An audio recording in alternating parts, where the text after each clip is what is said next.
So students, we are coming with a new chapter, locomotion and movement. सबसे पहले locomotion and movement मैंने chapter का नाम लिखा है। इस चैप्टर के बारे में क्या पढ़ना चाह रहे हैं? लोकोमोशन एंड मूवमेंट का कॉन्सेप्ट, मूवमेंट किसी भी चीज का हो सकता है बट उसी को लोकोमोशन नहीं कहेंगे। लोकोमोशन एंड मूवमेंट में पहले डिफरेंस देखेंगे। पहला डिफरेंस क्या है? Movement can occur,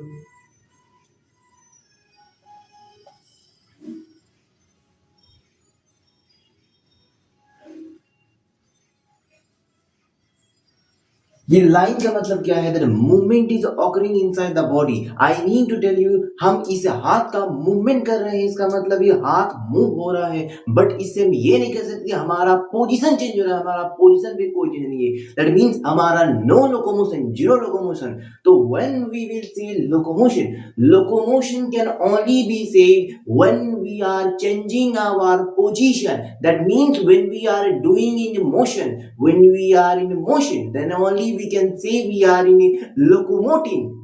Okay, so locomotion enter organism,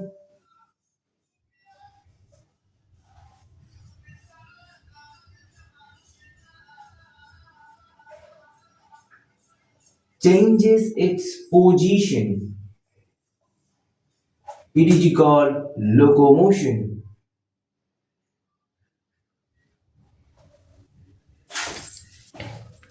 Yes, video is going on. So by default, you have to say that this is a chapter of NCERT class 11 biology we are doing now, right now, for the students, helping the students. Okay. So all and very common line of locomotion and movement की बात आया है that all movement,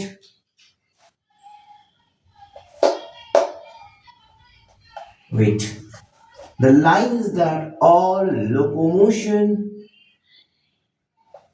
is a movement, but all movement is not a locomotion.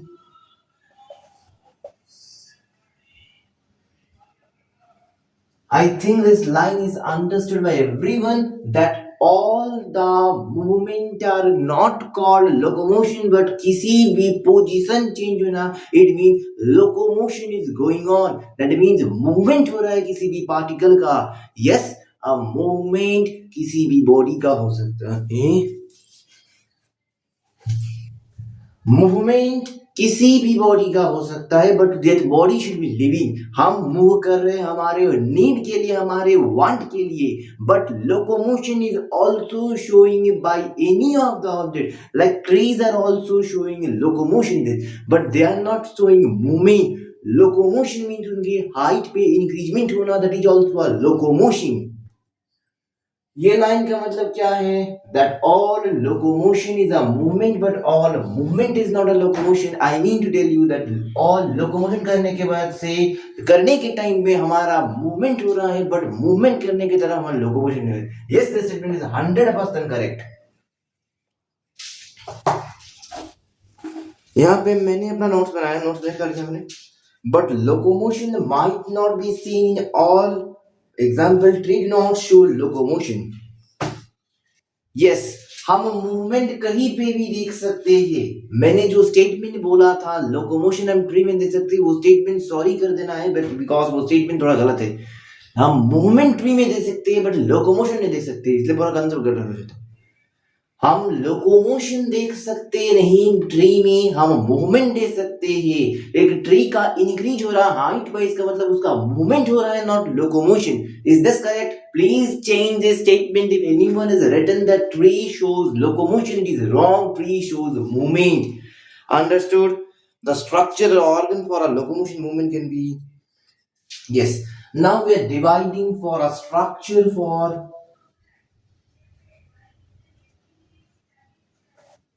spelling है आज का. Structure for locomotion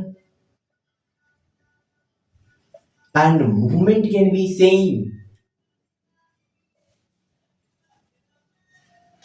Means किसका movement हो रहा है, जिससे पार्टिकल का, उस पार्टिकल का जो स्ट्रक्चर से मूवमेंट हो रहा है, उसी पार्टिकल से उसका लोकोमोशन भी हो सकता है। First of all let me talk about human being. Human being का पैर लोकोमोटरी ऑर्गन है, बट इस लोकोमोटरी ऑर्गन का मूवमेंट भी हो रहा है, मींस दोनों काम के लिए कॉमन ओरिजिन है। Okay, similarly here if we talk about that is hydra that store food for with tentacles, and with tentacles they are showing the locomotion, so both are working as simultaneously they are doing with the hard tentacles. If we talk about paramecium, a cilia for locomotion, as also cilia that store the food as cytopharynx, जिसको कहा जाता है उसे cytopharynx means वो pharynx का। now what do you mean by cytopharynx? साइटोफैरनेक्स का मतलब होता है कि एक सेल के अंदर ही फेरेनेक्स है।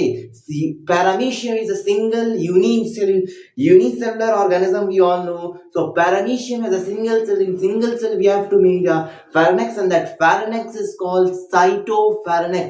तो cytopharynx के बाद उसका digestion होगा, that means everything is doing in one cell, so that's why it is called cytopharynx. Cyto, any other if you can see. So for transferring the food that is there using cytopharynx, similarly their cilia is using for locomotion. So the common origins we have seen in a human being, in tentacles, in paramecium, in hydra, hydra tentacle, paramecium cilia, and human being that is kick leg. I think it's clear.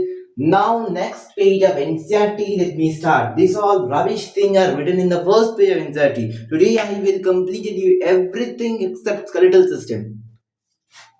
अब बात करेंगे कुछ और अच्छे points के बारे में। NCERT से ले चल रहे हैं अभी हम आपको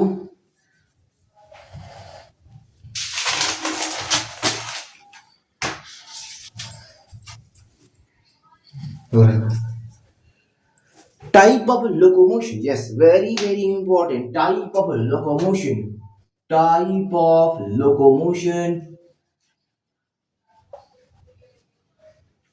This type of locomotion depends on habitat. Means वो हैबिटेट जहां पे है, एक ऑर्गेनिज्म के हैबिटेट के ऊपर उसका लोकोमोशन डिपेंड करेगा। वो लोकोमोशन इसके अंदर हैबिटेट के ऊपर डिपेंड करता है। Another one demand of situation, habitat के ऊपर पहला लिखो हैबिटेट, ये तो पॉइंट क्लियर होगा। हैबिटेट के ऊपर ही डिपेंड करेगा उसका लोकोमोशन होना। वो लोकोमोशन तभी करेगा जब उसके पास रास्ता है, अगर रास्ता नहीं लोकोमोशन नहीं करेगा। So it demanding on the habitat also. Similarly it is demand on situation. Demand on situation means whenever they needing food, then only they will locomote. हमको फूड चाहिए इसलिए हम लोकोमोट करेंगे, इसके कारण ही demand of situation is a factor for locomotion. Next is locomotion करना ही क्यों है? एनसीईआरटी में एक रबिश थिंग दिए हैं अगेन, एंड लोकोमोशन करना ही क्यों है? हमको फूड चाहिए, हमको शेल्टर चाहिए, हमको एनिमी से प्रिवेंट करना है, आपको अपने आप को, हमको मेटिंग करना है, दैट इज सेक्सुअल रिप्रोडक्शन के लिए, मेटिंग के लिए हमको चाहिए locomotion. So why locomotion is needing in NCERT, this 5 or 4 points is written that locomotion needs for food, in search of shelter, in protecting ourselves from enemy, in search from shelter from the, that is already mentioned, and in case of mating, that is sexual reproduction, for sexual reproduction with self, to for search of mating we need locomotion. That all point you can read it with NCERT. Next is a type of movement. Movement के बारे में बात करेंगे। 7 minute video हो चुका है, आप देख सकते हैं कि किसका किताब को समझ में आया है। टाइप ऑफ मूवमेंट, मूवमेंट होता है 3 टाइप का मूवमेंट। टाइप ऑफ मूवमेंट चल रहा है, टाइप ऑफ मूवमेंट, पहला मूवमेंट है amoeboid movement,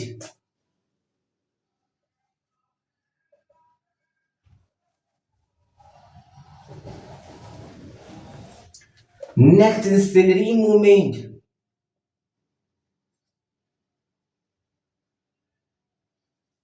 and next one is muscular movement, or yes, muscular movement, muscular movement.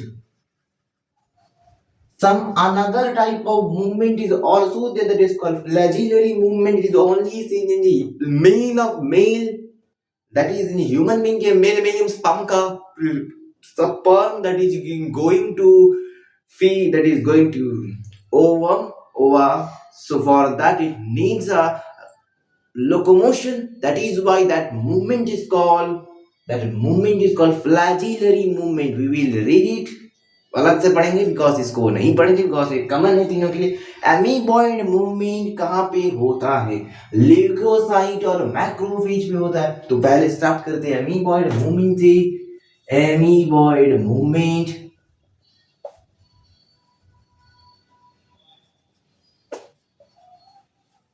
Amoeboid movement और स्यूडोपोडियल मूवमेंट मैंने लिखा है वही बता रहा हूं. स्यूडोपोडियल मूवमेंट,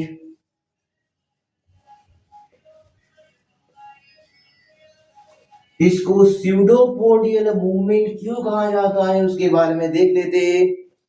यस, इस मूवमेंट में क्या होता है? Streaming of protoplasm means protoplasm cell के अंदर, ये एक सेल है, इस सेल के अंदर प्रोटोप्लाज्म प्रेजेंट है. ये प्रोटोप्लाज्म अपना मूव करना चाहता है जिसको स्ट्रीमिंग कहा जाता है. मींस वो चलना चाहता है, दैट इज कॉल्ड स्ट्रीमिंग. तो streaming of protoplasm is called amoeboid movement by what? By microskeletal elements. Sorry micro नहीं, साइटोस्केलेटल एलिमेंट that वो वर्क कराता है. Cytoskeletal element, rod like structure doing cytoskeletal element करना चाहता है वो वाला. मैंने थोड़ा पढ़ देता हूँ. Streaming movement of protoplasm with the help of cytoskeletal element like microtubule and microfilament, example leukocyte, neutrophil, and the process is called cyclosis. अब इसको लिख भी देता हूं. आई थिंक समझ में आ गया. Streaming of protoplasm with the help of cytoskeletal element is called amoeboid movement and the process is called cyclosis. इसका एग्जांपल लिखो, ल्यूकोसाइट, मैक्रोफेज, और जो कराता है साइटोस्केलेटल एलिमेंट वो है microfilament, microtubule, like that structures. Streaming of protoplasm with the help of cytoskeleton element.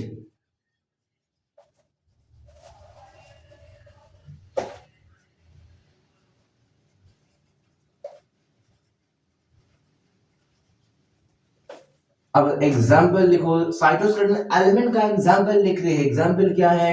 Microtubule and microfilament. Microtubule and microfilament. Okay, and the process is called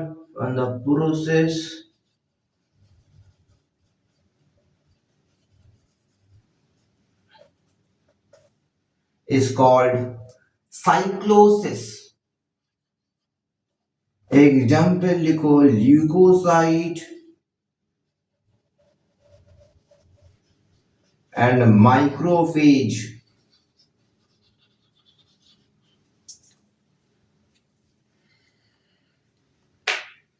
अब बात करेंगे ciliary movement, amoeboid movement completed. Now talk about ciliary movement. What is ciliary movement? Movement of cilia that is present on the respiratory tract, fallopian tube, that is called ciliary movement. Nothing else that will know that ciliary movement किसको कहा जाता है. लिखो ciliary movement. Ciliary movement कहाँ होता है? Movement of cilia,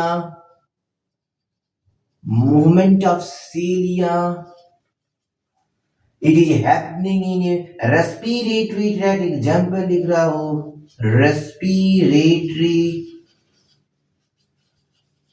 tract.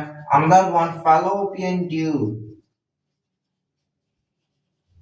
ये दोनों जगह लिख सकते हो, बाकी बाद में देखेंगे. मस्कुलर ट्यूब्यूल क्या, मस्कुलर मूवमेंट के बारे में हम डिटेल स्टडी करेंगे इसी चैप्टर में. अंदर बंदे बताते flagellary movement is movement of flagella to locate sperm को मूव करने के लिए जिस मूवमेंट का रिक्वायरमेंट तो कहा जाता है flagellary movement. That is One more type of movement found in sperm and spermatozoa called flagellar movement, also seen in Euglena. Very important point that Euglena also shows flagellary movement. The point to be remembered, point to be noted that flagellary movement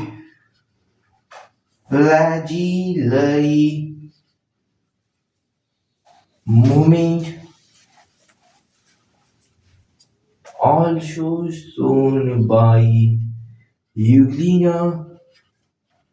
Oh, heater लगा था.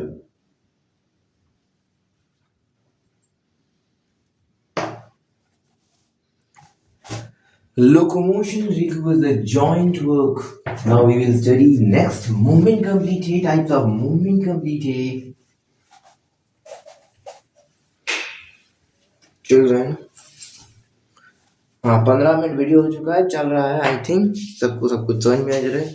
Locomotion requires a joint work. देखो किसी भी organism का locomotion हो रहा है, इसका मतलब वो लोकोमोशन किसी भी एक पर्टिकुलर पार्ट नहीं करा रहा है, इसके लिए एक डिपार्टमेंट रिक्वायर करता है. पूरा एक डिपार्टमेंट का हेड ऑफ सिग्नल देगा, वो सिग्नल को लेके जाएगा, वो सिग्नल को रिसीव करेगा, सिग्नल को एक्शन करेगा. इसके लिए पूरा एक डिपार्टमेंट का रिक्वायरमेंट है, पूरा सिस्टम का रिक्वायरमेंट है. So locomotion is similarly here also locomotion is done by three joints या three system.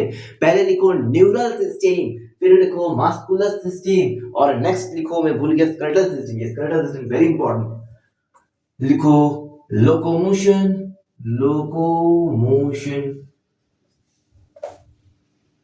Requirement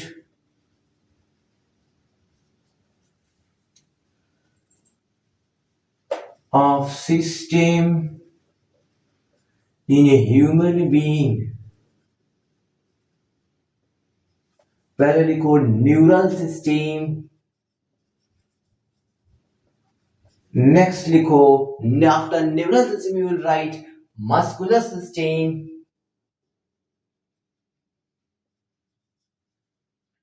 and next लिखो स्केलेटल सिस्टम. माफ कर देना स्केलेटल का स्पेलिंग गलत है तो. अब बात करेंगे मसल के बारे में. ये लोकोमोशन का टाइप हो गया. अभी आपको लग रहा है क्या क्या पढ़ाया जा रहा है, बट एक बार बिलीव मी, एक बार ये चैप्टर को कलेक्ट करो इनसाइटी से. इसी पेयर पे ही गिवन है पॉइंट्स, मुझे मैं कुछ नहीं कर सकता हूँ.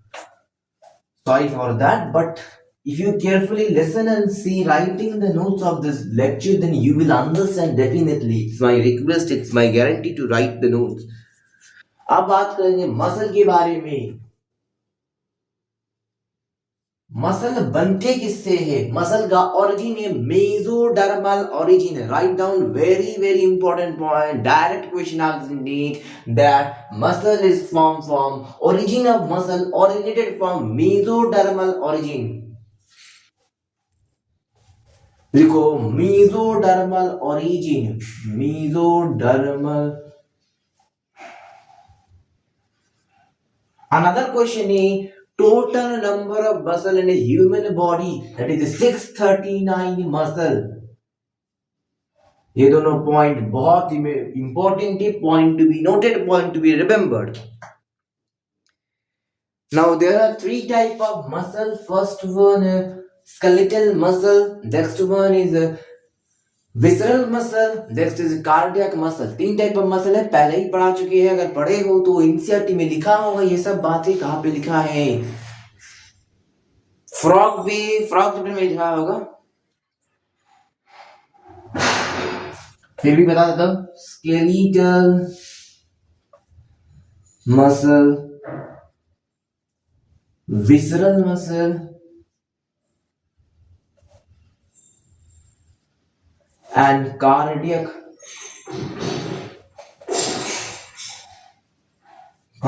muscle, CARDIAC.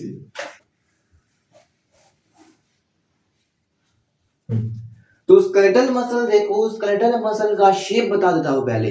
Skeletal muscle cylinder in shape होता है, cylinder in shape.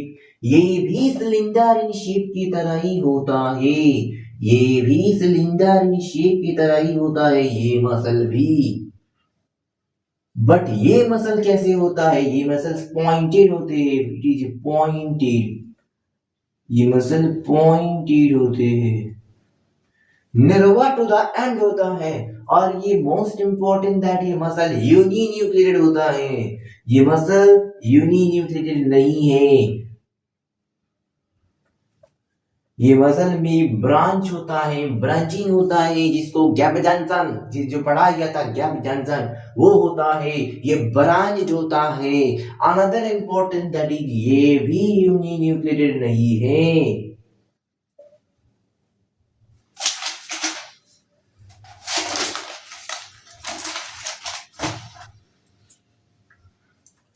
Sorry sorry sorry, थोड़ा सा गलती हो गया, माफ कर देना, ये यूनी न्यूक्लियेटेड है, इट इज यूनी न्यूक्लियेटेड। अगर नहीं पता चला था तो पढ़ लेना है कि ये यूनी न्यूक्लियेटेड है, इट इज यूनी न्यूक्लियेटेड। ये स्टेरिएटेड होता है, स्ट्राइलेटेड होता है, स्ट्राइलेटेड मतलब होता है मल्टी न्यूक्लियेटेड का होता है साइनीसीटियम, साइनीसीटियम, इट इज साइनीसीटियम। ये वॉलेंट्री है, हमारे एक्शन कंट्रोल कर सकते स्केलेटल मसल को, बट हमारे मसल वसरल मसल और कार्डियक मसल को इसको इनवॉलेंट्री कहा जाता है। ये ब्रांच है, इट इज ब्रांच, ये यूनी न्यूक्लियेटेड, ये भी यूनी न्यूक्लियेटेड, ये स्टाइलेटेड होता है, स्टाइलेटेड मतलब होता है अनब्रांच स्केलेटल स्ट्राइप्ड अपीयरेंस, ये स्ट्राइप्ड अपीयरेंस शो करता है, स्ट्राइप्ड अपीयरेंस स्टाइलेटेड होता है, स्ट्राइप्ड अपीयरेंस मतलब ऐसा ऐसा ऐसा ऐसा होता है, स्ट्राइप्ड अपीयरेंस, ये स्मूथ अपीयरेंस, ये भी स्टाइलेटेड अपीयरेंस।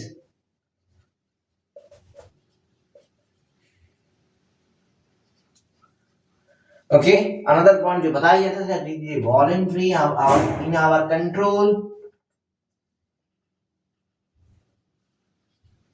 ये involuntary, it is also involuntary, spelling गलत है तो माफ कर देना। नेक्स्ट पढ़ेंगे स्केलेटल मसल के ऊपर, हमें डिटेल स्टडी करना है स्केलेटल मसल में, विसरल कार्डियक मसल बहुत कम पढ़ना होता है, इसलिए स्केलेटल मसल पढ़ेंगे। स्केलेटल मसल को मैं रिक्वेस्ट करता हूँ सब ध्यान से सुनिए इस लेक्चर की इस पॉइंट ऑफ व्यू से, बिकॉज अब लेक्चर शुरू हो चुका है, अब लोकोमोशन और मूवमेंट का बहुत इंपॉर्टेंट रोल प्ले हो चुका है, दोनों ही बहुत बहुत इंपॉर्टेंट ही। अभी से लेक्चर को अच्छे से देखिए, 2x को 1x कर लीजिए अगर कोई 2x पे देख रहा है अभी देख।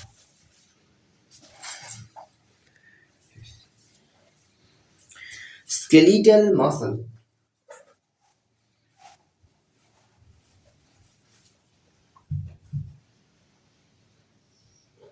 in skeletal muscle first it is our bicep, ये बाइसेप के इस हाथ यहाँ बिस्वेटर भाग दिखा देते हैं, ये हमारे स्किन है, इस स्किन के ऊपर पिंकिश कलर का एक कनेक्टिव टिश्यू रहता है, कनेक्टिव टिश्यू का नाम है फैसिया, पिंकिश कलर का कनेक्टिव टिश्यू का नाम है fascia. After that we see fascicle, and fascicle is a bundle of muscle fiber को तोड़ेंगे, that is rich in blood vessel, blood vessel से लाएंगे, एक में दिखेंगे बहुत सारे वहां पे एपी एंडोमाइसीलियम पैरामाइसीलियम आएगा, एंडोमाइसीलियम पे अच्छा लिख देता सब कुछ तब अच्छा रहेगा,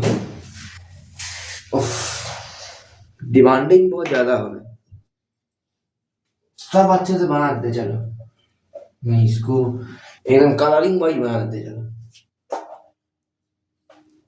suppose it is our hand, I don't think so,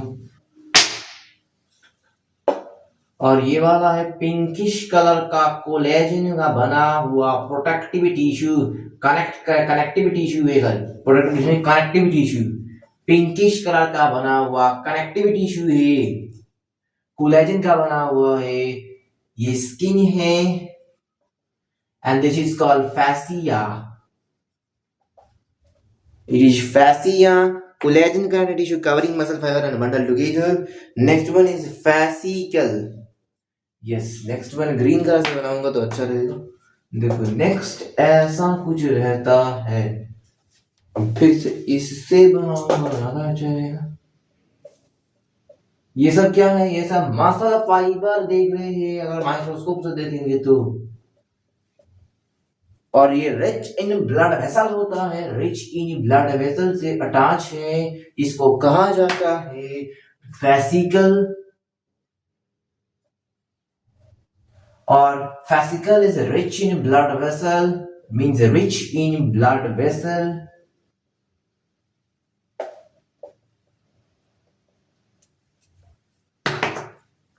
bundle of muscle fibre, इसी को कहा जाता है bundle of muscle fibre. Bundle of muscle fibre. अब हम इसको लेके आते हैं बाहर, मीन्स मैं इस छोटी सी इंटरसेक्शन जॉइनिंग को दिखा रहा हूं कैसे। हाँ चल रहा है, 25 मिनट हो चुका है।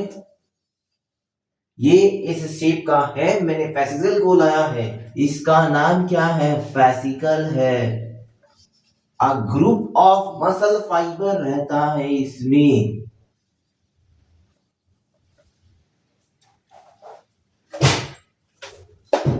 ये वाला थिंग एनजाइटी में नहीं है, फिर भी बता रहा हूं।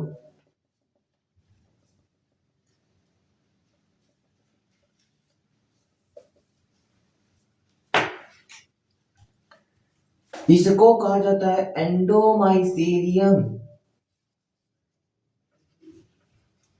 इसको कहा जाता है एंडोमाइसीलियम। और पेरीमाइसीलियम कहा जाता है इसको। इसको कहा जाता है perimysium. It is called perimysium. Sorry sorry, थोड़ा गलती हो गया, सॉरी बच्चों माफ कर देना। एंडो मीन्स इंटीरियर, इंटीरियर पे कहाँ रहता है तो इसका मार्किंग होगा एंडोमाइसीलियम। और इस मेम्ब्रेन का नाम होगा पेरीमाइसीलियम। थोड़ा गलती होगा, क्या कर सकते हैं। पेरीमाइसीलियम ये मेम्ब्रेन का नाम है, इनर पार्ट मीन एंडो मतलब इनर, इनसाइड, इनसाइड में उस प्रोटेक्टिव कवरिंग का नाम है एंडोमाइसीलियम। अब मैं इसको बाहर लाता हूँ, इस मसल फाइबर को बाहर लाऊंगा तो क्या मिलेगा देखो। अगर मैं इसको बाहर लाता हूं, अब बोर्ड दिख रहा होगा। अगर मैं इसको बाहर लाता हूं तो एक इतना बड़ा मसल फाइबर मिलेगा। मसल फाइबर के जो मेम्ब्रेन, प्लाज्मा मेम्ब्रेन, उसको सार्कोलीमा कहा जाता है। सार्कोलीमा। ये क्या है, प्लाज्मा मेम्ब्रेन। Plasma membrane. और यहाँ पे दिखा जाता है टी-नो-1 मेम्ब्रेन। टी ट्यूब्यूल मिलता है, T tubule, this is T tubule. Like if we see in a Christie, that is mitochondria में F1 और F0 particle था, oxysome like that here also T1 and T tubule मिलता है। T tubule, T tubule क्या करता है उसके बारे में भी बता रहे हैं। और यहाँ पे ईआर कहा जाता है, ER that is rich in calcium, store house of calcium कहा जाता है। ईआर का नाम है सार्कोप्लाज्मिक रेटिकुलम। ईआर बना लेते एक तो।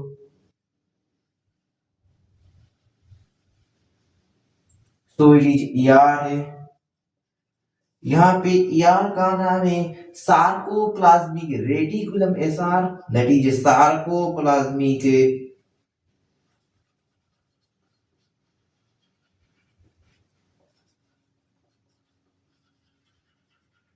इसका नाम है सार्कोप्लाज्मिक रेटिकुलम। ओके, ईआर का नाम है rich in calcium, that is rich in Ca2 plus, store house of calcium. अब इसका काम क्या है अभी बताएंगे 30 मिनट बाद, बिकॉज पहले 30 मिनट बैकग्राउंड को सेटअप करेंगे। ओके, ये आ गया, इसी को बाहर निकालेंगे और इसी से देखेंगे बहुत सारी चीजें।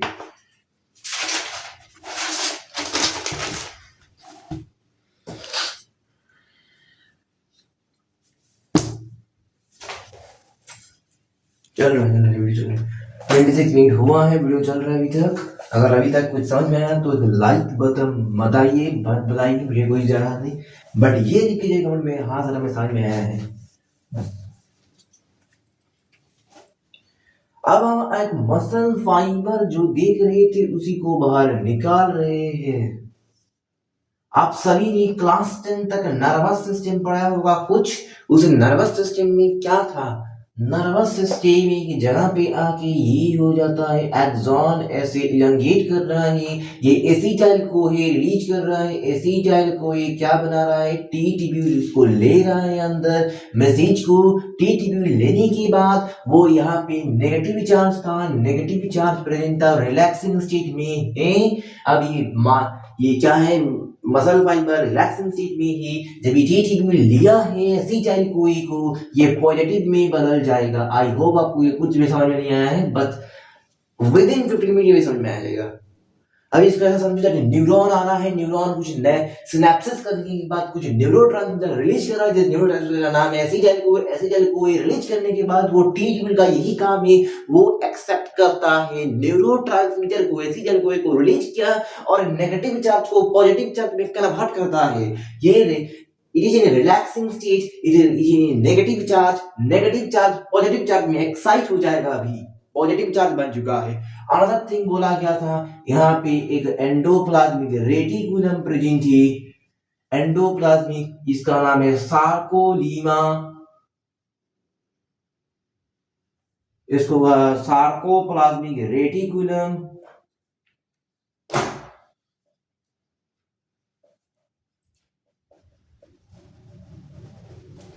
इस सार्कोप्लाज्मिक रेटिकुलम अब एक फिलामेंटस टाइप ऑफ 3-4 रॉड मिलेगा।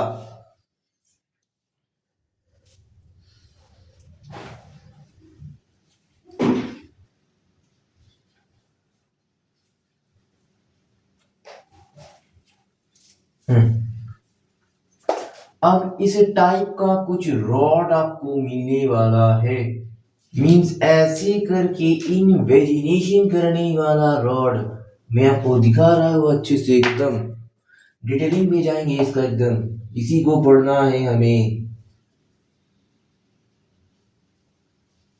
और मैं इसी को बाहर लाता हूँ, ये रॉड को कहता है मायोफाइब्रिल या मायोफाइब्रिन। मायोफाइब्रिल और मायोफाइब्रिन को जब बाहर निकाली, ये रॉड शेप स्ट्रक्चर है, ये लाइट और डार्क रीजन पे स्ट्राइरेटेड है। मैंने बोला था स्ट्राइरेटेड माइक्रोफिलामेंट, ये वाला रीजन अगर लाइट रीजन है, ये वाला डार्क रीजन होगा। अब प्रोटीन प्रेजेंट है यहाँ पे लाइट और डार्क रीजन पे, ओके। ये वाला है लाइट रीजन, लाइट रीजन का नाम है I band, L I L I L I I band, light region है I band, and this is a dark region D A band. ये आई बैंड, ये A band, A I band is made up of thin protein, A band is made up of thick protein, made up of thick protein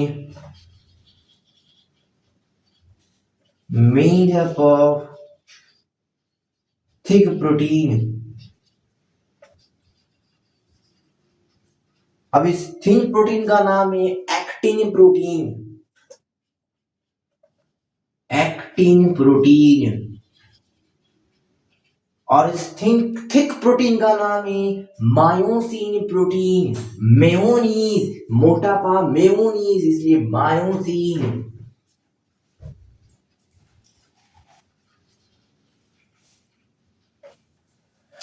actin protein and myosin protein, clear है ये वाला बात, that is. अब क्या करने जा रहे हैं, देखो क्या क्या दिए हैं मैंने। हाँ, अब हम एक कमाल का चीज करने जा रहे हैं, इस आई बैंड के रीजन को डिवाइड करेंगे और इस आई बैंड के मेम्ब्रेन को कहा जाता है जेड मेम्ब्रेन। जेड मेम्ब्रेन दोनों को इंटरसेक्ट करता है और डिवाइड में फर्क है। डिवाइड मतलब वो बीच से काटेगा, इंटरसेक्ट मतलब उसके पार्टिकल को हटाएगा और वहीं से चल जाएगा लाइन। तो इसने क्या किया, डिवाइड किया है, डिवाइड किया है, नॉट इंटर इंसेट नहीं किया है। तो इसी को कहा जाता है जेड मेम्ब्रेन। इसको कहा जाता है जेड मेम्ब्रेन। ओके, और इस रीजन को जहां पे जेड मेम्ब्रेन क्या करेगा, यहाँ पे कुछ पार्ट आई बैंड का है, कुछ पार्ट ए बैंड का तो पूरा ही है और आई बैंड का फिर है। तो इस पार्ट को कहा जाता है, इस रीजन को कहा जाता है सार्कोमियर। इस रीजन को कहा जाता है सार्कोमियर, सार्कोमियर। जहां पे एक I band, half I band plus of A, half I band plus of half A band, half I band plus of full A band plus of half I band is called sarcomere. Means दोनों Z band के रीजेड membrane के बीच का portion को कहा जाता है sarcomere. अब sarcomere का स्टडी करेंगे। हाँ चलो, 35 मिनट्स हो चुका है वीडियो का। अब हम सार्कोमियर को थोड़ा सा देख लेते हैं। ये किससे प्रॉपर्टी को लिख सकते हैं, Z membrane is elastic membrane bisecting I band. Z membrane is elastic membrane. Z membrane क्या है, Z membrane region is elastic membrane region. ये इलास्टिन का बना है, मीन्स ये कॉन्ट्रैक्टाइल और कंप्रेस और एक्सप्रेस हो सकता है, मीन्स इसको इलास्टिक कर सकते हैं, ये खींचा जा सकता है, इसलिए ये इलास्टिन से बना है, इलास्टिक प्रोटीन है। Okay, bisect the I band and this light region is a thick thin protein, actin protein बता दिए हैं। फिर dark region made up of E band thick protein, myosin protein। अब this sarcomere क्या होता है, it is only a functional unit of muscle contraction। यही पे muscle contract करता है जिसके कारण Z band का मूवमेंट होता है, एक्टिन और मायोसिन का अट्रैक्शन की वजह से जेड बैंड का मूवमेंट होता है, जिसके कारण इसको कहां पे हो रहा है, इसलिए sarcomere is the functional unit of muscle contraction. पढ़ेंगे वेट करो, कुछ समझ नहीं मुझे पता है। फिर लिखो between two Z membrane is called sarcomere and functional unit of muscle contraction. सिर्फ ये वाला पॉइंट नोट डाउन करो अभी के लिए, दैट सार्कोमियर को कहा जाता है functional unit of muscle contraction, functional unit of muscle contraction।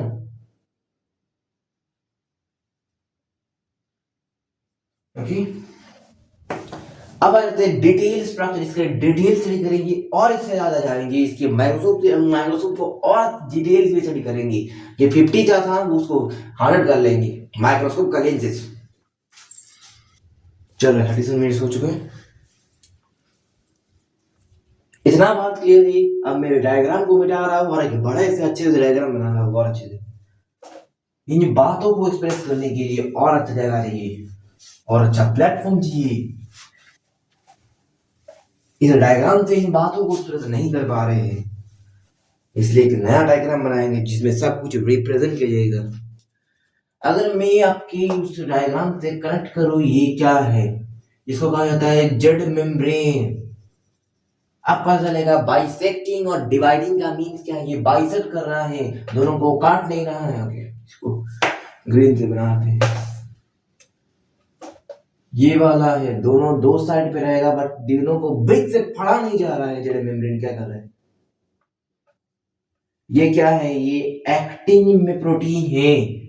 ये क्या है, एक्टिन प्रोटीन है, ये एक्टिन प्रोटीन है। और इसके बीच में क्या बोला गया था, यहाँ पे क्या रहेगा, यहाँ पे रहेगा इसको कहा कहा जाता है, इसको मायोसिन प्रोटीन कहा जाता है। ये इस रीजन को कहा जाता है सार्कोमियर।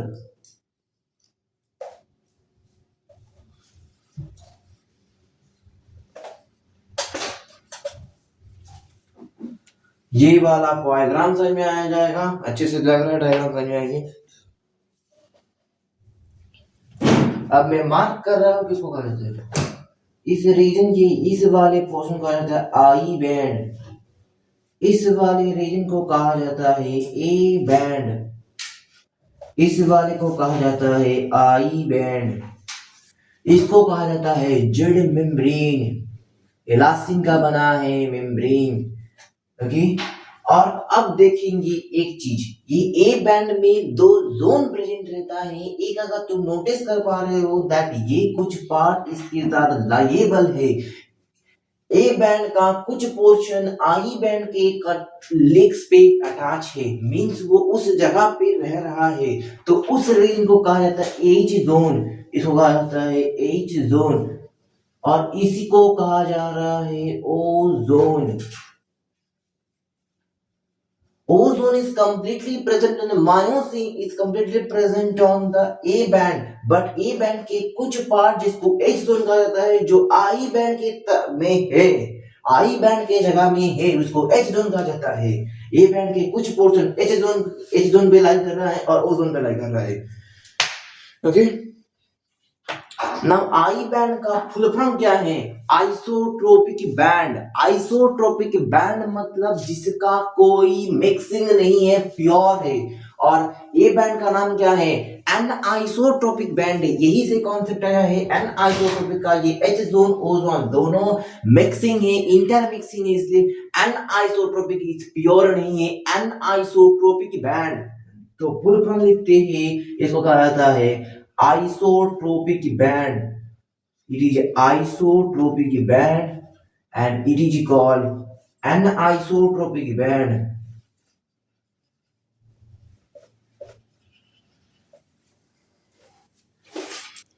चल रहे 41 मिनट्स हो चुका है। ये आइसोट्रोपिक बैंड, ये अनआइसोट्रोपिक बैंड, ये मैंने बताया है अनआइसोट्रोपिक मायोसिन प्रोटीन से बना है। मायोसिन प्रोटीन की कुछ जगह एच जोन कुछ जगह ओ जोन, समझ में आया? मायोसिन प्रोटीन से बना है। ओके, और क्या लिखा है दिख देता हूं। अच्छा, it is main above myosin, its edge overlap by actin. बता दे इसका एज जो है, ये वाला एज क्या कर रहा है? एक्टिन प्रोटीन के साथ ओवरलैप कर रहा है। एच जोन ओवरलैप कर रहा है आई बैंड के रीजन के साथ। It has two zones, H zone and O zone. Central region not overlapped by actin. O zone that is H that is overlapped by actin. Edges are which are overlapped by actin. क्या मैंने गलत कर दिया है कुछ? Oh, very sorry for you. Extremely to correct. This is O, this is H.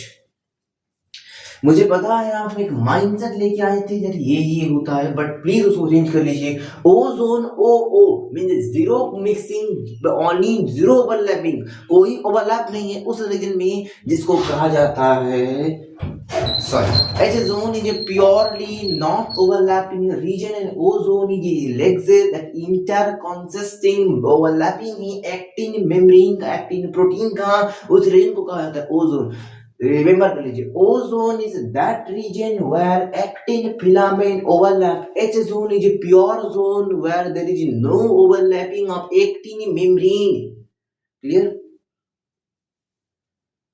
तो मैं लिख देता हूं without confusion anything, overlap with legs of actin membrane, overlaps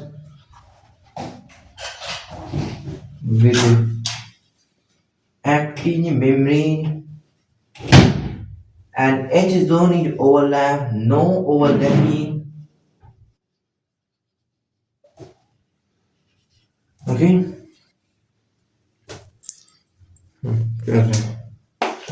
मैंने बताया था one sarcomere is equal to half I band plus of one A band plus of half I band. Clear है? ये क्यों बताया गया था? अब समझ में आ जाएगा सार्कोमियर मतलब क्या होता है। इतना कुछ डिटेल बनाया गया है, इसको मैं लास्ट में लिखता हूँ, ये function it is T A of sarcomere. Okay, two contractile protein act actin and myosin are parallelly arranged in the longitudinal axis.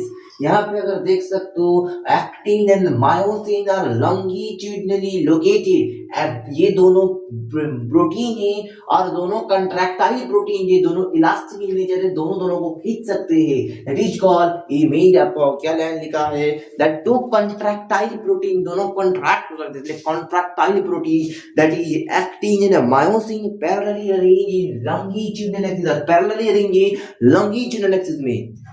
अब एक और चीज में बात करेंगे में, हाँ एक और चीज में बात करना चाहता हूं, that is M line. What is M line, M line कैसे करेंगे, एम लाइन के लिए क्या चाहिए, अच्छा इसको समझ करते हैं। एम लाइन होता क्या है, एक लाइन है जो सिर्फ डिवाइड करेगा, एच जोन को डिवाइड करता है, this line is called M line. M line क्या है, a line that divides the H zone. It is a middle line of sarcomere of A band, it is a middle line of, M line mark कर देते चलो, देखो क्या कहता है, M line that is middle line of sarcomere, ये middle line of sarcomere. The लेंडी हो रहा है, लोने दो, सिर्फ कंसेप्ट की क्लैरिटी रखो कि समझ में आ रहा है बस, नहीं आ तो जा सकते हो। अब बात करेंगे इसके बारे में, इस एक्टिन प्रोटीन के बारे में बात करते हैं, दैट इज ग्लोब्यूलिन से बना है, क्या होने की बात करेंगे भी।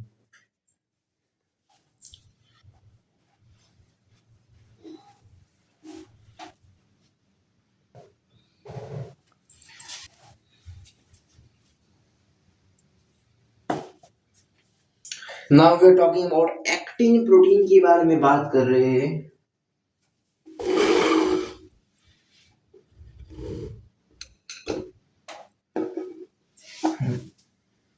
कैमरा को थोड़ा सामने ला,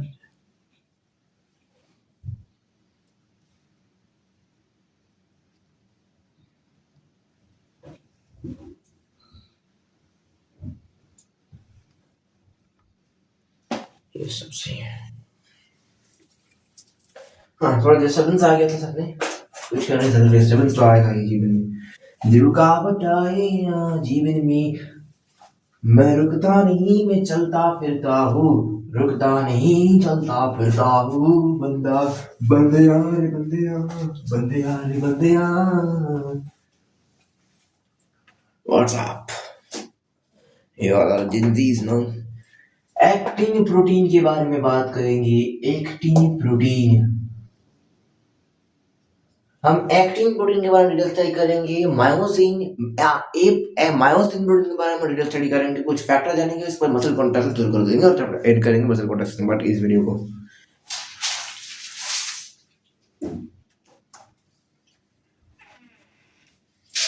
यस तो मैं जो बात कर रहा था, एक्टिन प्रोटीन बनते किससे है। अगर मैं उसी डायग्राम को फिर से कॉपी करता हूँ, देखता हूँ, अगर कॉपी करने के बाद यहाँ पे एक एक्टिन प्रोटीन है, और अगर मैं इस एक्टिन प्रोटीन को बड़ा करता हूँ, जूम आउट करके देखता हूँ माइक्रोस्कोप में, तो मुझे क्या दिखता है, तुम देखना चाहोगे क्या। मुझे कॉइलिंग सा स्ट्रक्चर दिखता है, this is a coiling structure, ये कॉइलिंग स्ट्रक्चर देखने को मिलता है। कॉइलिंग स्ट्रक्चर एक रेक्टेंगुलर सर्कुलर स्ट्रक्चर भी बने हैं, इस सर्कुलर स्ट्रक्चर को ग्लोब्यूलिन, ये मोती टाइप ऑफ स्ट्रक्चर से बने हैं, दोनों actin filament, actin membrane, sorry actin protein,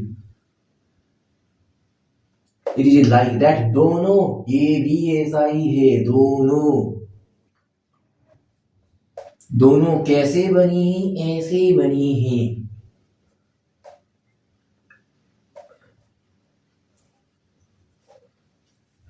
अब दोनों ऐसे बनी है, ये एक्टिन प्रोटीन का ये स्ट्रक्चर बनेगा। अब अगर मैं ये गोलाकार स्ट्रक्चर को बाहर निकालता हूं तो मुझे ये मिलता है, इसका नाम है ग्लोब्यूलिन। इसी का नाम है ग्लोब्यूलिन। ये फंक्शनल यूनिट है एक प्रोटीन की मेम्ब्रेन बनने का, ये चेन का फंक्शनल यूनिट इसी से बनता है, तो इसको कहता है ग्लोब्यूलिन कहा जाता है। नाम लिखो, ग्लोब्यूलर एक्टिन और जी एक्टिन, नाम है जी एक्टिन और ग्लोब्यूलर एक्टिन। ओके, ये क्या है, ये अब मैं बनाया था तो ये एक स्मॉलेस्ट यूनिट है जिससे बनता है, इसलिए ये monomer of actin protein. Write down one most important point, that it is a monomer of actin protein. Monomer of actin protein. It is a monomer of actin protein. हाँ, सब दिखाई दे रहा है सबको।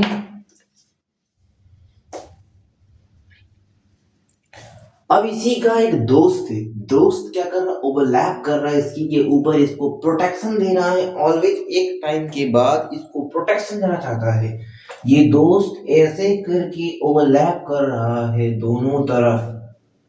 मैं एक ही बना रहा हूं, ट्राइप्सिन नाम है दोस्त का, ओवरलैप कर रहा है ऐसे।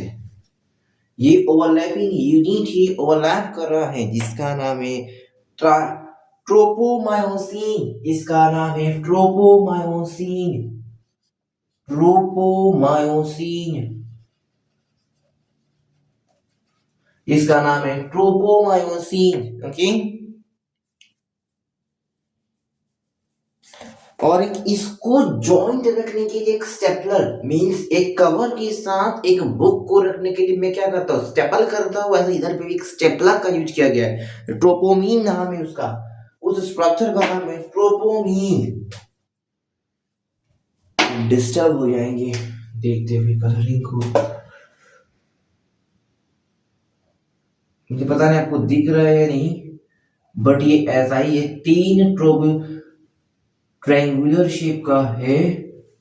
देखो आपको दिख रहा है या नहीं, कुछ नहीं, कुछ नहीं दिखता है। Fortunately you didn't see anything, so for seeing you what we are doing, let me arrange something। इसे देखने को मिलेगा, कुछ देखने को मिलेगा।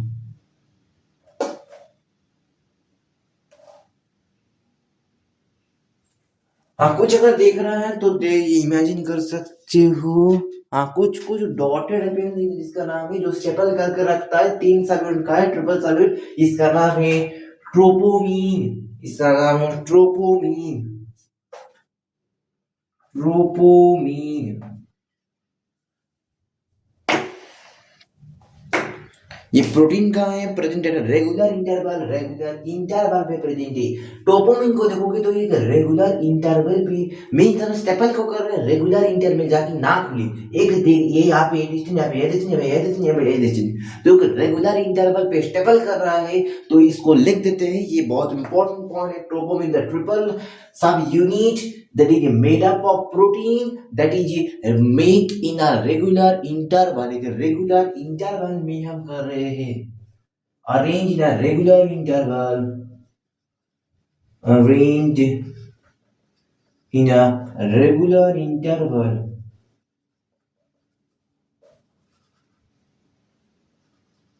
okay, is arranged in a regular interval।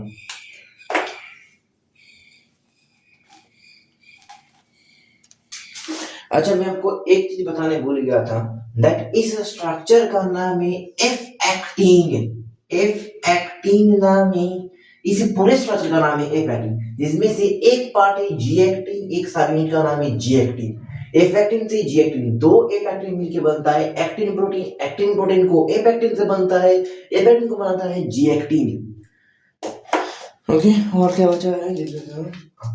Filamentous protein attached to F through its length। Tropomyosin का definition था, एक्टिन प्रोटीन का, और एक चीज है टू एफ एक्टिन, एक स्ट्रक्चर है मायोसिन बाइंडिंग साइट पढ़ाना है। मैं कहाँ पढ़ाऊँ, यहीं पे पढ़ा दो चलो, इसी को अच्छे से पढ़ाता है।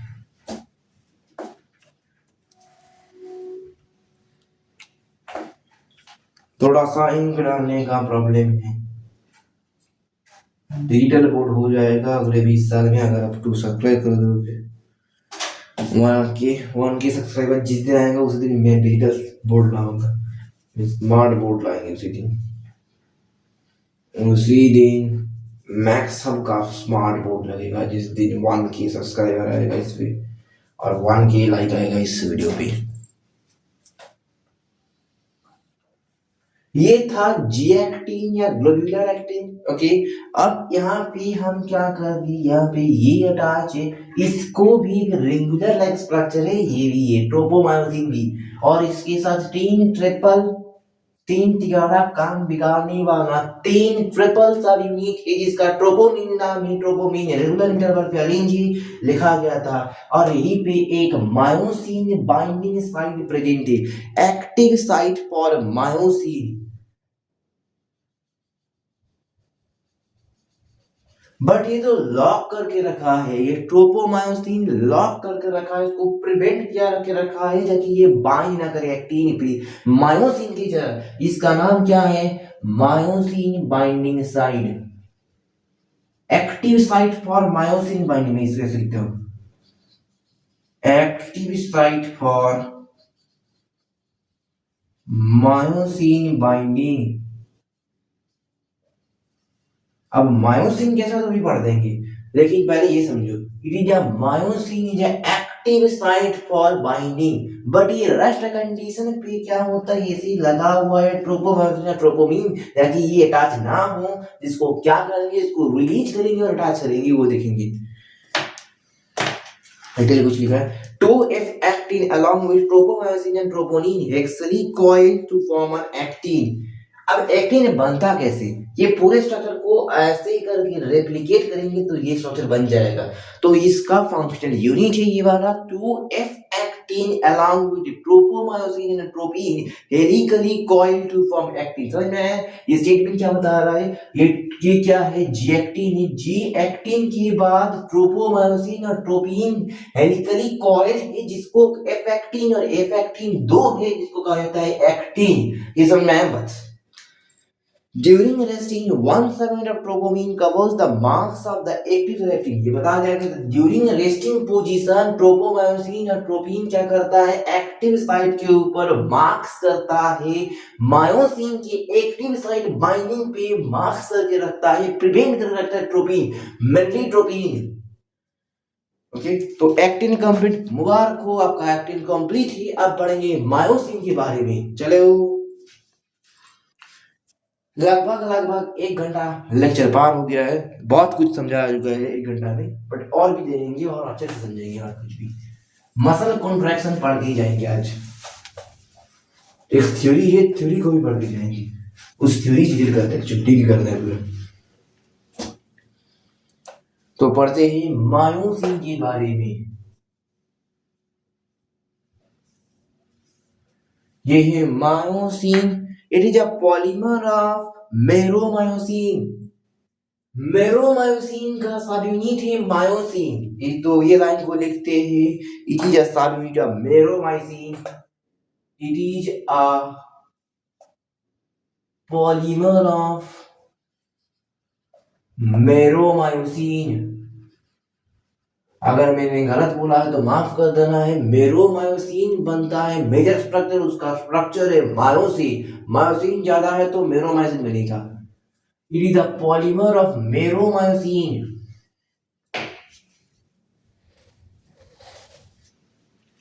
लाइट मेरोमायोसिन, सॉरी मैंने और भी गलत बता दिया आपको। ये मायोसिन सेम मेरोमायोसिन नहीं, मेरोमायोसिन इज सब यूनिट बनता है, मेरोमायोसिन इससे मायोसिन बनता है। तो मेरोमायोसिन फंक्शनल यूनिट है मायोसिन का। तो मेरोमायोसिन को देखते हैं, हम स्टडी करेंगे मेरोमायोसिन का। मायोसिन तो स्ट्रक्चर है जिसको बनाना है, सिमिलरली ऐसे एपेक्टिन का यहाँ पे मेरोमायोसिन है। अगर हम मेरोमायोसिन के स्टडी को डिटेल स्टडी करते हैं तो स्ट्रक्चर कैसा आ रहा है, देखो स्ट्रक्चर कुछ ऐसे टाइप का आ रहा है, यहाँ पे एक गुब्बारा टाइप का है, और सिमिलरली यहीं पे कर देते हैं और इलेक्ट्रोकॉइल करेंगे ऐसे गुब्बारा की तरह।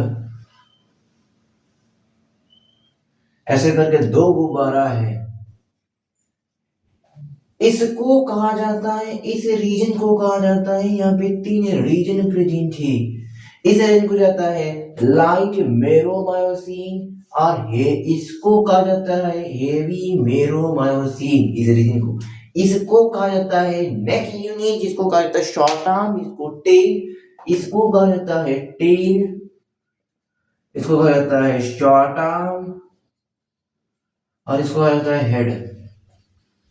एचएम और एलएम साइड है लाइट मेरोमायोसिन और हेवी मेरोमायोसिन। हेवी मेरोमायोसिन को क्रॉस आर्म किया जाता है, उसके बारे में एक महाभारत है, बताएंगे अभी। HMM is also called cross arm, इसको इधर लिखते हैं क्रॉस आर्म। क्यों कहा जाता है अभी पढ़ाएंगे इसको। Because polymerized state is project out a regular interval angle to form a cross भी तय नहीं है। ओके देखो थ्योरी पे आ चुके हैं, बट थ्योरी से पहले myosin important facts structures, then को थ्योरी। अभी बेस बिल्डिंग कर रहे हैं आपका। Yes finally 1 hour completed. तो हम क्या स्टेटमेंट पढ़े थे, that is heavy meromyosin, heavy meromyosin is also called cross arm. अब इस क्रॉस आर्म क्यों कहा जाता है, इसके लिए हम मेरोमायोसिन का स्ट्रक्चर देखेंगे। मेरोमायोसिन ऐसा होता है स्ट्रक्चर में,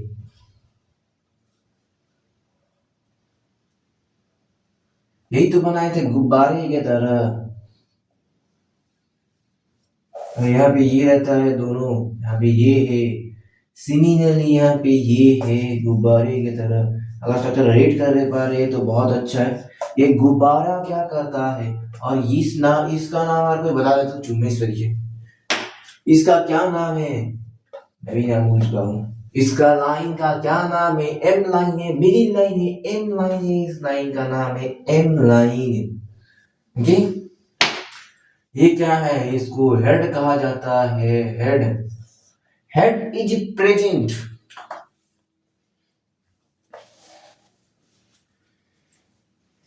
आप पूरा स्ट्रक्चर बनाएंगे तो इसको हटा रहा हूँ, स्ट्रक्चर बना रहा हूँ।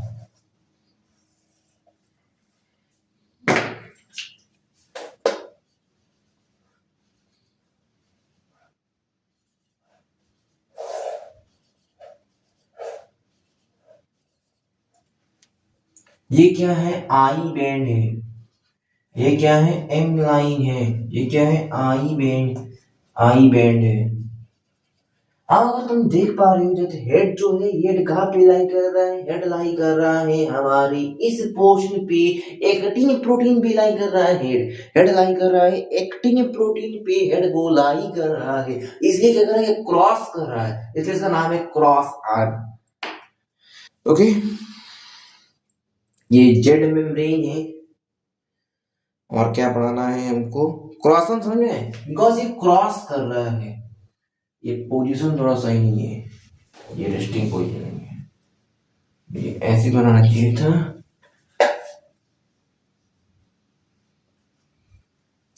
अब सही है।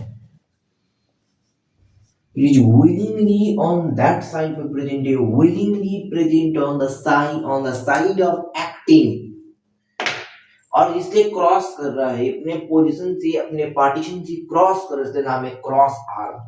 अब हम बात करेंगे जो स्ट्रक्चर बनाए थे मेरोमायोसिन का।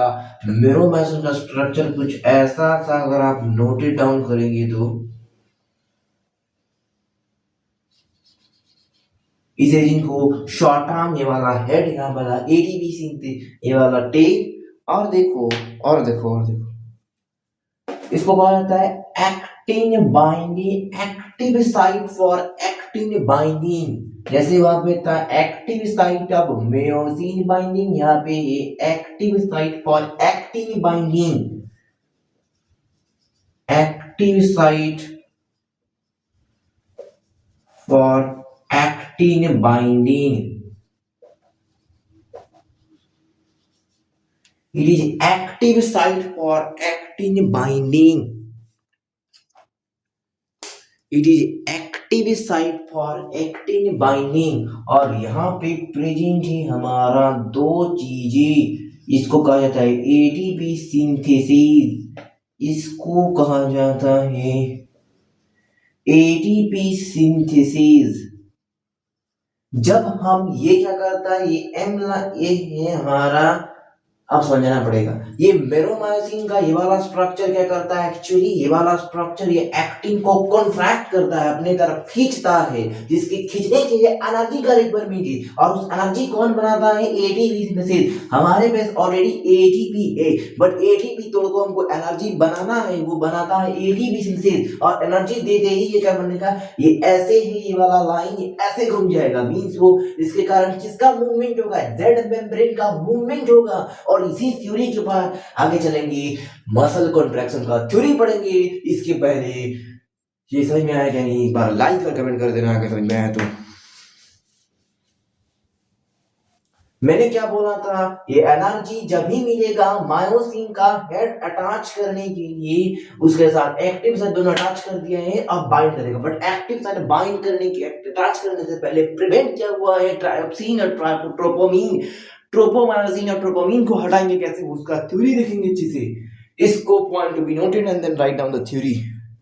स्लाइडिंग फिलामेंटल थ्योरी, क्या नाम है, स्लाइडिंग फिलामेंट थ्योरी।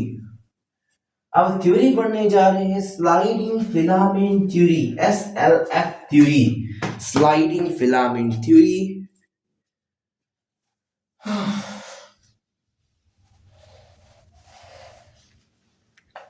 पढ़ने जा रहे हैं स्लाइडिंग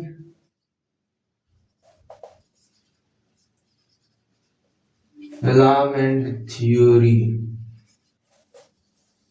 अब पढ़ने जा रहे हैं स्लाइडिंग फिलामेंट थ्योरी। इस थ्योरी का ही पढ़ा जाता है स्लाइडिंग फिलामेंट थ्योरी। क्या बता रहे हैं, गिवन बाय हक्सले, हक्सले ने दिया है, given by Huxley, given by Huxley. इसको किसने दिया, हक्सले ने दिया, गिवन बाय। थ्योरी की मैं बोर्ड में लिख देता हूं। This theory explains the muscle contraction. It says that during muscle contraction, neither actin nor myosin contract. However, actin thin filament slide over the myosin thick filament. Actin का myosin का thick filament उसको slide करता है actin के thin filament को, जिसके कारण किसका मूवमेंट होता है, मूवमेंट फाइनली हो रहा है जेड मेम्ब्रेन का। Neither actin nor myosin movement हो रहा है किसका, जेड मेम्ब्रेन का मूवमेंट हो रहा है। बात को समझो और लिखो कॉपी में। In this theory explain muscle contraction,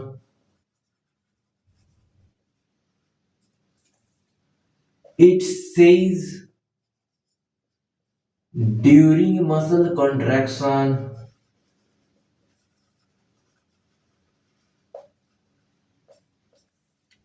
neither actin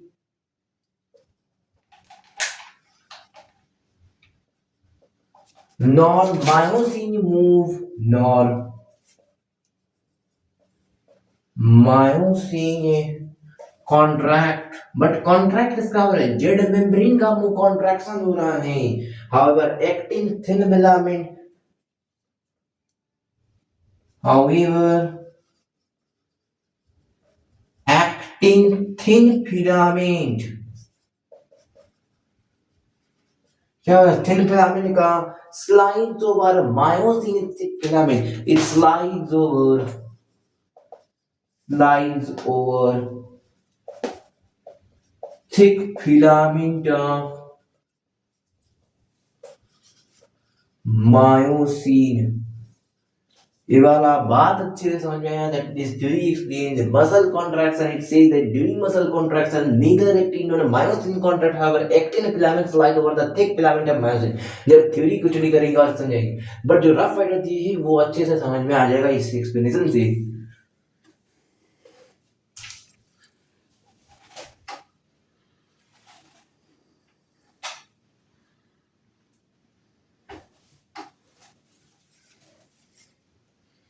Okay.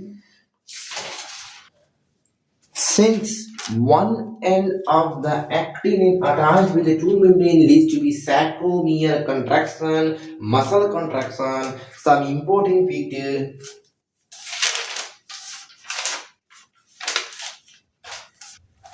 Theory पढ़ा के ही हम जाएंगे आज घर अपना.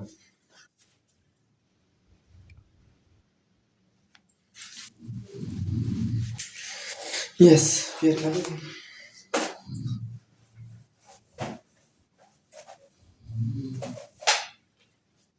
इस बात को समझो that since one end of actin attached to membrane it leads the sarcomere contraction, muscle contraction. अब नेक्स्ट पढ़ेंगे sir important term motor unit one motor neuron one muscle और पहला some important terms motor unit one motor unit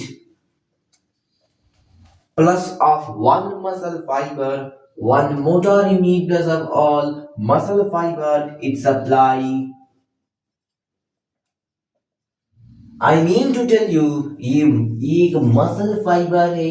इस muscle fibre पे इतना सारा junction present है. इस जंक्शन को यहाँ से मसल फाइबर में न्यूरॉन क्या करता है, मोटर से लगने को रिसेप्ट करता है और उसी को कहा जाता है दैट वन के से मींस एक से कितना सारा दे सकते हैं, एक से कितना सारा दे सकते हैं, उसी को कहा जाता है motor unit.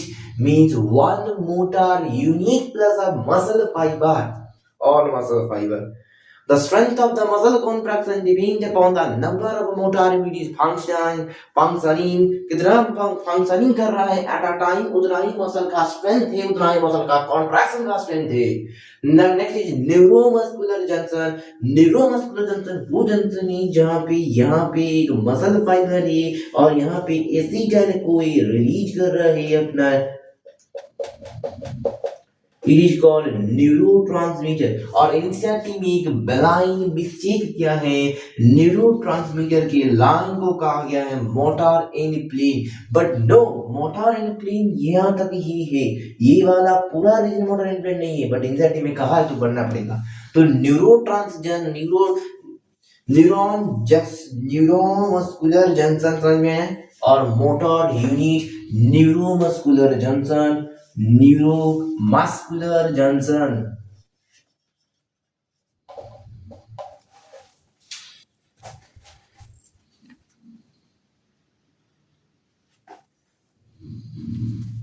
So it is neuromuscular junction. हाँ बस कर रहे और 15 मिनट हमको टाइम दो, हम बस कर देंगे. 15 minutes if you are wasting there is no mean to study this all background. ये बैकग्राउंड सेटअप कर रहे थे, इसी के लिए हमने एक चीज पढ़ा था वो मसल फाइबर में that is called sarcoplasmic reticulum and that is a storehouse of calcium. So storehouse of calcium क्या करता है, जैसे ही कैल्शियम रिलीज करता है कैल्शियम अपने ट्रोपोमायोसिन और ट्रोपिन को हटाता है, वो एक्टिव साइट को पैकिंग से अनपैकिंग बनाता है. मींस वो अनमार्क से वो मार्क्स से उसको अनमार्क्ड बनाता है. ट्रोपोमायोसिन और ट्रोपिन को एक्टिव साइट से हटा के उसकी मुंडी के ऊपर रखता है जी एक्टिन का, जिसके कारण दोनों का ओवरलैप हो सकता है. मायोसिन और एक्टिन दोनों ओवरलैप हो सकता है, कॉन्ट्रैक्टाइल हो सकता है. अब उसके लिए इसका जो हेड है उसको अटैच करना पड़ेगा, उसको 90 डिग्री रोटेट करना पड़ेगा, जिसके लिए एनर्जी रिक्वायरमेंट है. एटीपी एनर्जी करेंसी है, बट एटीपी को ट्रांसफर करता है एनर्जी में, that is called ATP synthesis, जो प्रेजेंट रहता है मायोसिन के मेरोमायोसिन के हेड पे. अब एकदम एक डिटेल से देखेंगे क्या होता है एक्चुअली, ये थ्योरी पे क्या बताया जाता है. मैंने देखा एक ये न्यूरोट्रांसमीटर आ रहा, थोड़ा ठीक बनाते हैं. ये न्यूरोट्रांसमीटर है। न्यूरो पहले मैंने एक चीज बताया था सबसे पहले, दैट जब रेस्टिंग पोजीशन पे है मसल फाइबर उसके अंदर नेगेटिव चार्ज है, और जैसे ही उस पे एसिटाइल को ये रिलीज करता है उस पे पॉजिटिव चार्ज आता है। इसका मतलब वो रेस्टिंग स्टेट पे नहीं है अभी, तो यहाँ पे एसिटाइल को प्रेजेंट है। और यहाँ पे एक हमने एक टी ट्यूब्यूल का नाम लिया था, जो क्या करता है, डेप सीट करता है, मीन्स उसको अंदर ले आता है एसिटाइल कोई को, और नेगेटिव चार्ज को पॉजिटिव चार्ज में कन्वर्ट करता है। तो ये एसिटाइल कोई को ले आने वाला टी ट्यूब्यूल, ये टी ट्यूब्यूल जो क्या करता है, ये नेगेटिव चार्ज है, इस नेगेटिव चार्ज को पॉजिटिव चार्ज में कन्वर्ट करता है। ओके, अब क्या होगा, जैसे ही पॉजिटिव चार्ज में हो चुका है वैसे ही कैल्शियम रिलीज करेगा अपने, कहा से, सैक्रोप्लाज्मिक रेटिकुलम से कैल्शियम रिलीज करेगा। ये release Ca+2 after this stage क्या होगा, ये रिलीज करेगा Ca+2। ये यहाँ पे एक मैंने बनाया था एक एंडोप्लाज्मिक रेटिकुलम, वो क्या करेगा, वो रिलीज करेगा Ca2+। ओके, ये फर्स्ट स्टेज से सेकंड स्टेज बन चुका है। अब जैसे ही Ca+ रिलीज करेगा, अब मैंने एक जेड लाइन और ये वाला स्ट्रक्चर फिर बनाता हूँ। यहाँ पे देखो ये जी एक्टिन प्रेजेंट है, और यहाँ पे देखो ये वाला क्या है, एच जोन और ओ जोन पे रखा है ये बैंड, जिसको मायोसिन कहा जाता है। मायोसिन भी यहाँ पे लगा है ऐसे। अब मैं ये वाला गलत है बट ये वाला सही है, बिकॉज वो ऑलवेज जब वो बाइंड करने जा रहा है उसका पोजीशन ऐसा होना चाहिए बैंड का, बिकॉज वो always it is on the side of acting, because दोनों को अटैच करना, दोनों को ओवरलैप करना है। ओके, ये समझ में आया। अब देखो क्या होता है, और यहाँ पे लगा हुआ है, मैं इसको नेक्स्ट लेवल की तरह से दिखा रहा हूँ। तो यहाँ पे क्या लगा है, यहाँ पे लगा है हमारा, इसका नाम क्या है, इसका नाम है ट्रोपोमायोसिन और ट्रोपिन। तो ट्रोपोमायोसिन और ट्रोपिन को हटाने के लिए यहाँ पे चारों तरफ कैल्शियम घूमता है। कैल्शियम क्या करता है, ये ट्रोपोमायोसिन, ये वाला मींस एक्चुअली स्ट्रक्चर क्या है, एक्चुअली ये था, इसके अंदर ये था और ये था। जैसे ही वो हटा वो जाके इधर बैठा, और यहाँ पे ये बाइंडिंग साथ था जी एक्टिन का, जिसके साथ ये बाइंड करता है। और यहाँ पे लगा है यहाँ पे क्या लगा है, यहाँ पे लगा है हमारा जेड लाइन, जेड मेमोरी, और जी मेमोरी कॉन्ट्रैक्ट करता है, आगे तरफ बढ़ता है। बट उसको अपनी तरफ हिलाना मीन्स वो तो अटैच हो गया, बट उसकी लोकोमोशन करना है, उसकी मूवमेंट करना है, मसल को कॉन्ट्रैक्ट करना है, अटैच करना नहीं। वो हमारा एम है, अटैच नहीं, हमारा एम है उसको मूवमेंट कराना एक्टिंग का। उस मूवमेंट को कौन कराता है, एनर्जी के थ्रू मूवमेंट होता है। एनर्जी लगेगा तभी उसका हेड हिलेगा इधर से इधर। इसके लिए क्या होता है, ये जेड मेम्ब्रेन का मूवमेंट होता है, बट वो उसको सबके लिए एनर्जी, एनर्जी को एटीपी सिंथेसिस बनाता है, एटीपी करेंसी से एडीपी प्लस पीआई। अब जब वो रेस्ट कंडीशन पे आ जाता है, नेक्स्ट कंडीशन ये था एक्साइटिंग कंडीशन पे, ये एक्साइटिंग कंडीशन पे पॉजिटिव चार्ज, जब वो रेस्ट कंडीशन पे होता है तो मैं एक नया पोजीशन बनाता हूँ, यहाँ पे वो रेस्ट कंडीशन पे प्रेजेंट है, ये क्या है, जी एक्टिन प्रेजेंट है। अब देखो रेस्ट कंडीशन पे वो ऐसा होगा, जब उसने अटैच कर लिया है तो वो कैसा बन जाएगा, वो ऐसा बन जाएगा। ये वाला इसका नेक्स्ट है जो अटैच कर चुके हैं।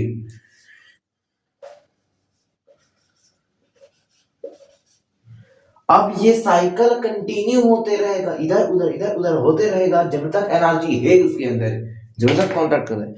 Contractile stage myosin cross facing M line.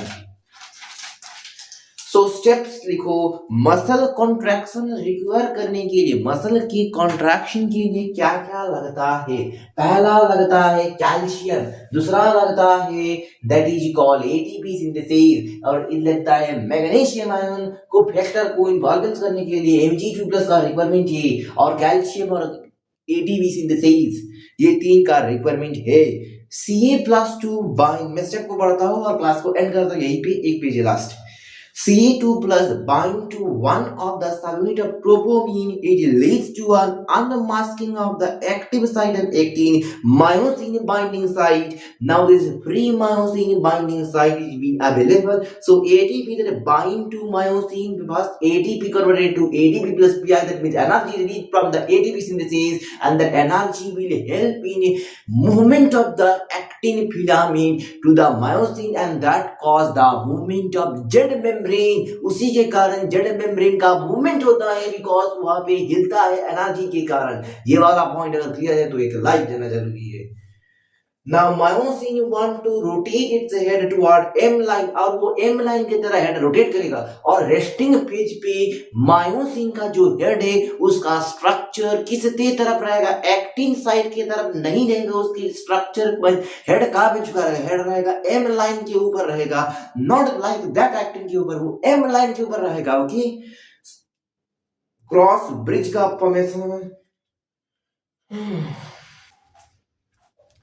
actin side towards myosin inward, the Z membrane is pulled inward causing sacromial contraction, और इसी के साथ sacromial मीन मसल का कॉन्ट्रैक्शन हो चुका है, और sacromial एक फंक्शनल यूनिट है मसल के कॉन्ट्रैक्शन के लिए। आई थिंक ये क्लियर है वीडियो का। अब नेक्स्ट आएंगे स्केलेटल सिस्टम, जिसमें बोन के बारे में पढ़ेंगे, बोन का डिटेल्स भी करेंगे, बट उससे पहले इस लेक्चर को अगर अच्छा है तो नोट्स बना देना। Understood, understand is very important. अगर अंडरस्टैंड हो रहा है तो नेक्स्ट वीडियो कंटिन्यू करिए। मेरा इंपॉर्टेंस है आपको लेक्चर में एक भी पॉइंट छूटा है तो उसको बार बार देखिए, उसको देखते रहिए तो समझ में आया, और पूरा वन शॉट को क्लियरली लीजिए। ये वाला बहुत वैल्यूएबल, बहुत इंपॉर्टेंट वीडियो होने वाला है अगर आपके NEET perspective 2027-2026। Thank you for now. We are living this with this topic, with this background, and with this completion of cycle, means एक स्टेप पढ़ा चुके हैं, पूरा मसल कॉन्ट्रैक्शन हो चुका है। तो bye for now, tata bye bye everyone, please go and sleep.